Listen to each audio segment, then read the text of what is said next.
بسم اللہ الرحمن الرحیم۔ آج ہم 9th کلاس کی نظم کے حوالے سے پڑھیں گے۔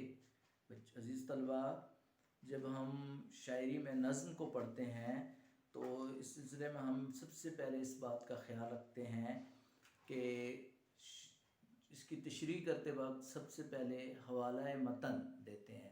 حوالہ متن میں شاعر کا نام اور نظم کا نام۔ نظم آج کی ہماری نظم کا عنوان ہے پیوستہ رہ شجر سے امید بہار رکھ، اور شاعر اس کے علامہ محمد اقبال ہیں۔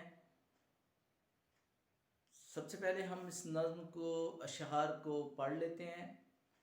ڈالی گئی جو فصلیں خزاں میں شجر سے ٹوٹ، ممکن نہیں ہری ہو صحاب بہار سے، ہے لازوال عہد خزاں اس کے واسطے، کچھ واسطہ نہیں اسے برگ و بار سے، ہے تیرے گلستاں میں بھی فضل خزاں کا دور، خالی ہے جیب گل زر کامل عیار سے، جو نغمہ زن تھے خلوت اوراق میں طیور، رخصت ہوئے تیرے شجر سایہ دار سے، شاخ بریدہ سے سبق اندوز ہو کہ تو ناشنا ہے قاعدہ روزگار سے، ملت کے ساتھ رابطہ استوار رکھ، پیوستہ رہ شجر سے امید بہار رکھ۔ آخری شعر کا جو مصرع ہے یہی نظم کا عنوان ہے، ملت کے ساتھ رابطہ استوار رکھ، پیوستہ رہ شجر سے امید بہار رکھ۔ پیوستہ رہ شجر امید بہار رکھ یہ آخری شعر کا دوسرا مصرع ہے اور یہی نظم کا عنوان ہے۔ اور اس میں حوالہ متن کے بعد ہم دیکھیں گے کہ حل لغت جو ہے یہ الفاظ معنی ہوتے ہیں، مشکل الفاظ جو شعر میں ہوتے ہیں ان کے معنی لکھے جاتے ہیں یا پڑھے جاتے ہیں، بتائے جاتے ہیں، تو اس کے بعد شعر کی تشریح کی جاتی ہے۔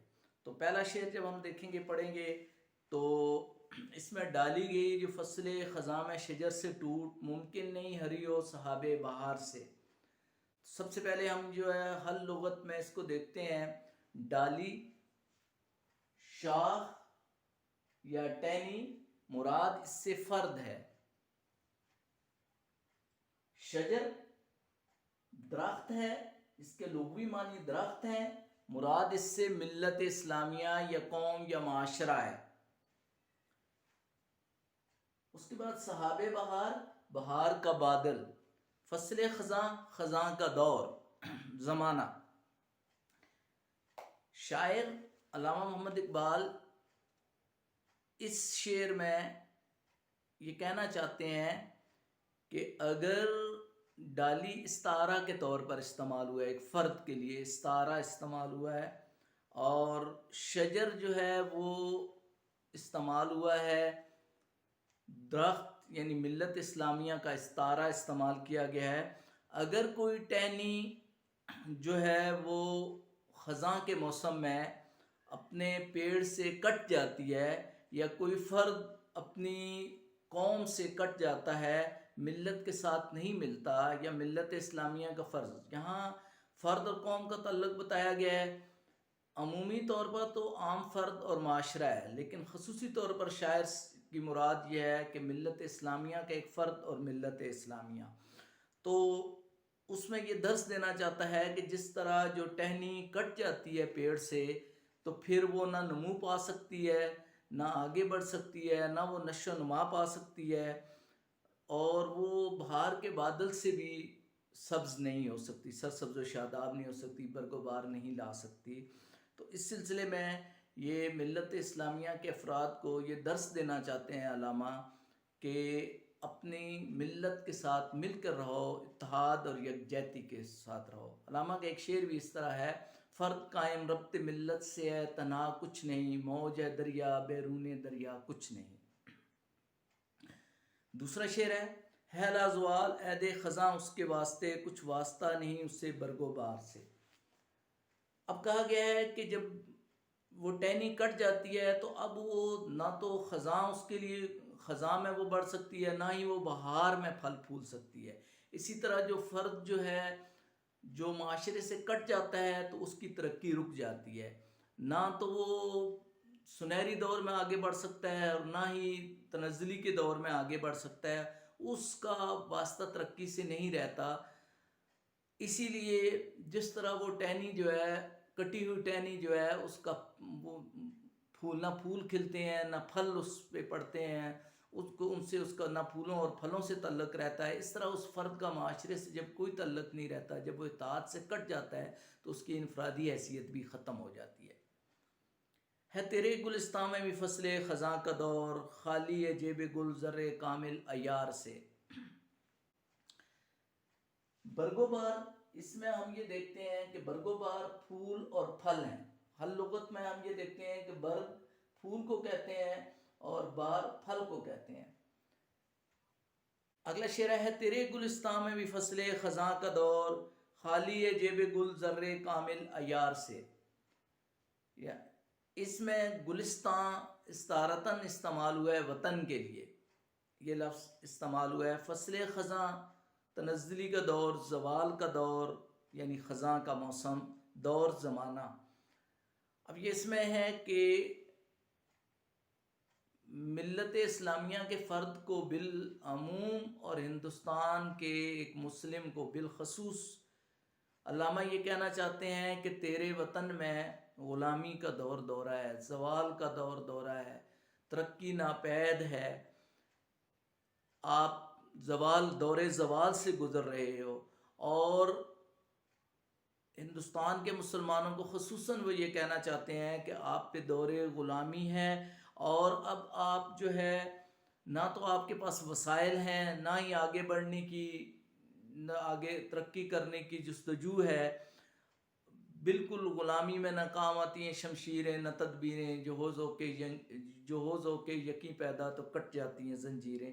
تو کہا گیا کہ ذوق یقیں پیدا کرو، اب تم تنہا ہو، تم بے بس ہو، لیکن فصل خزاں کا دور ہے، لیکن اس میں بھی آگے بڑھنا ہے۔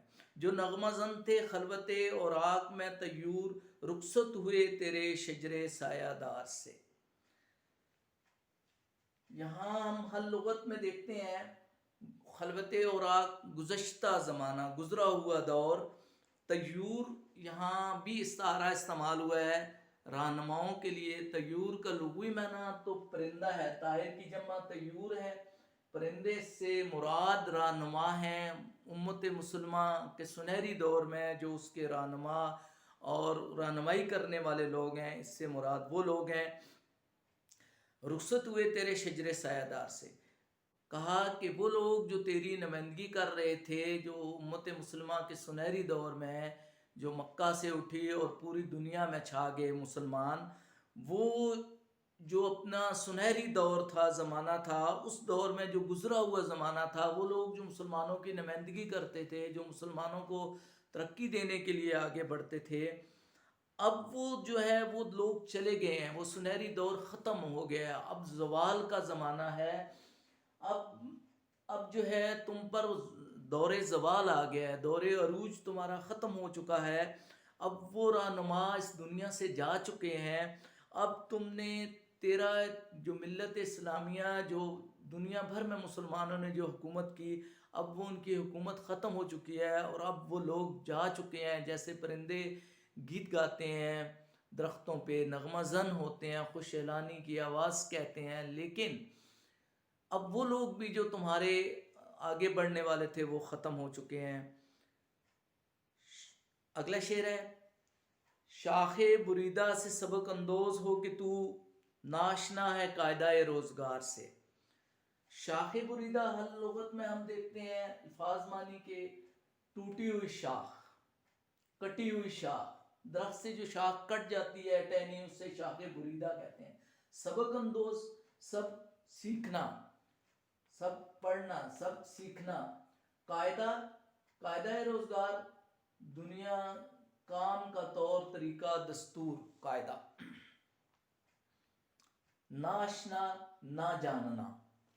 اب ہم دیکھتے ہیں کہ یہاں اس شعر میں شاعر علامہ ایک مسلمان کو کہتے ہیں، فرد کو کہتے ہیں کہ تو اس شاخ سے سبق سیکھ، تو کٹی ہوئی شاخ سے سبق سیکھ جو ٹوٹ چکی ہے، جو اب نمو پانے کے قابل نہیں رہی، اس سے سبق سیکھے گا تو ملت اسلامیہ کے ساتھ مل کے رہے گا، اتحاد و یکجہتی سے رہے گا تاکہ اس کی قوت میں اضافہ ہو۔ کیوں تو ابھی قاعدہ آشنا، تو دستور سے، دنیا کے دستور سے اب آگاہ نہیں ہے، تو دنیا کے دستور کو سیکھ، طریقے کو سیکھ، آگے بڑھ، ملت کے ساتھ مل کے رہ تاکہ تو بھی ترقی کر سکے اور ملت اسلامیہ کو بھی تقویت ملے۔ اس کے بعد آخری شعر ہے، ملت کے ساتھ رابطہ استوار رکھ، پیوستہ رہ شجر سے امید بہار رکھ۔ ملت قوم کے لیے استعمال ہوتا ہے، ملت کا لفظ اس کی جمع ملل ہے۔ ملت جو ہے یہ اسلام میں قوم کے لیے یہ لفظ استعمال ہوتا ہے۔ تو یہاں علامہ کہتے ہیں کہ تو ملت اسلامیہ کے ساتھ استوار، پختہ، مضبوط۔ استوار کا مطلب ہوتا ہے مضبوط، پختہ، مستحکم۔ پیوستہ جو ہے وہ ملا ہوا، جڑا ہوا۔ فصل خزاں، خزاں کا دور، خزاں کا زمانہ۔ فصل بہار، بہار کا زمانہ۔ اب ہم دیکھتے ہیں کہ امت مسلمہ کے فرد کو علامہ یہ کہتے ہیں کہ تو ملت کے ساتھ پکا رابطہ تعلق رکھ، ملت کے ساتھ مل جا، ملت کے ساتھ اپنا تعلق رکھ، اسی میں تیری کامیابی ہے۔ یہ قوت، بھائی چارہ، مل کے رہنا، آگے بڑھنا، یہ تعلق مضبوط رکھے گا تو قوم بھی ترقی پائے گی اور تم بھی ترقی کرو گے۔ جس طرح ٹہنی شجر کے ساتھ مل کے رہتی ہے، جڑی ہوئی رہتی ہے، تو بہار میں اس کو نمو کی امید ہوتی ہے، بہار میں آگے بڑھنے کی امید ہوتی ہے، پھل پھول اس سے لگتا ہے۔ اسی طرح تم بھی ملت اسلامیہ کے ساتھ مل کر رہو گے، تعلق رکھو گے تو تم کامیابی کے ہمکنار ہوگے اور آگے بڑھے گے۔ تو اس نظم میں علامہ نے مختلف استعارے استعمال کیے ہیں، یعنی اسی طرح اور علامہ کے ایک اور شعر ہے، افراد کے ہاتھوں میں اقوام کی تقدیر، ہر فرد ہے ملت کے مقدر کا ستارہ۔ تو ہم بچوں اس نظم کو جو ہے اس کی تشریح امتحانی حوالے سے ہم یہ دیکھتے ہیں کہ ایک تو حوالہ متن اس کا ایک نمبر ہوتا ہے، نظم کا نام اور شاعر کا نام، اس کے بھی نمبر ہیں۔ اس کے بعد حل لغت لکھیں گے تو مشکل الفاظ جو ہیں جب آپ لکھیں گے تو یہ بھی آپ کے لیے امتحانی نقطہ نظر سے کافی بہتر ہے۔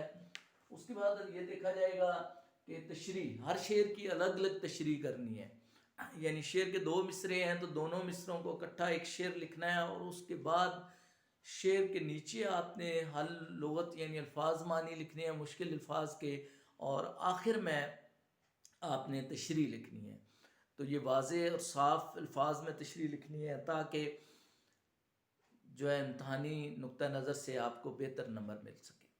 احاطہ کے طور پہ میں پھر یہ بات بتا دیتا ہوں کہ ڈالی یہاں فرد کو کہا گیا ہے، اور شجر یہاں امت مسلمہ ملت اسلامیہ کو کہا گیا ہے۔ گلستان سے مراد وطن تھا، اور شاخ بریدہ ٹوٹی ہوئی شاخ یعنی مراد وہ کٹا ہوا فرد جو معاشرے سے کٹ جاتا ہے، الگ ہو جاتا ہے، اس سے مراد یہ ہے۔ تو اس میں مسلمانوں کو اتحاد اور یگانگت کا درس دیا گیا ہے۔